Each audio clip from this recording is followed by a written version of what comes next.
most important shift that we're going to see is a decrease in U.S. exports due to the increase in feedstock demand from the biofuels industry.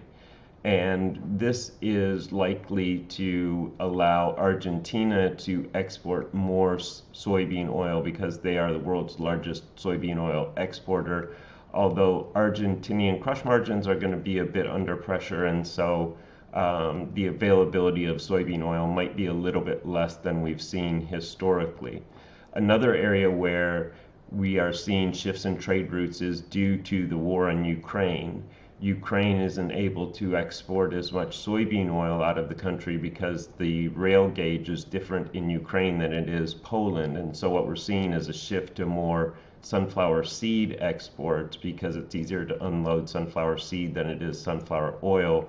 And that means that we may see an increase in European sunflower crushing, an increase in European sunflower oil exports.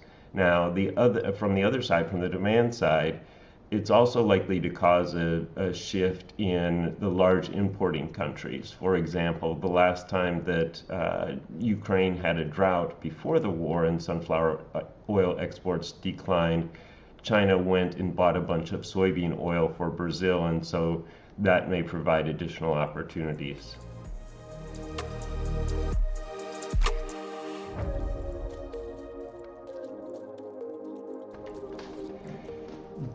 Generally, under the renewable fuel standard in the US, there isn't any difference in the way that any of the feedstocks are treated. So vegetable oil or fats and greases are sort of all treated the same. Where we see a difference is in the LCFS program in California. And the way that that difference shows up is the carbon intensity score for the various feedstocks. In general, vegetable oils are less favored than fats and greases, and so the average CI score for soybean oil is around 55. Canola oil is a little bit lower than that, and then that compares with fats and greases, which most are around 35, but you have UCO, which is the lowest CI score, at 20.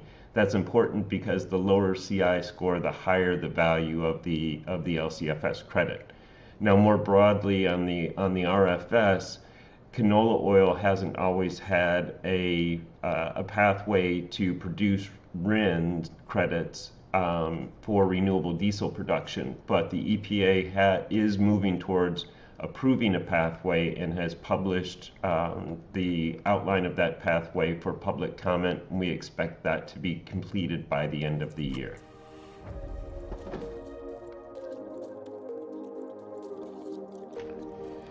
So far, we've had generally favorable growing conditions. However, the weather forecast right now is turning hotter and drier across the Midwest and the areas in North America where we grow canola, and it's coming at a really critical time. In fact, the most important time for crop development, because we're about to enter pod filling.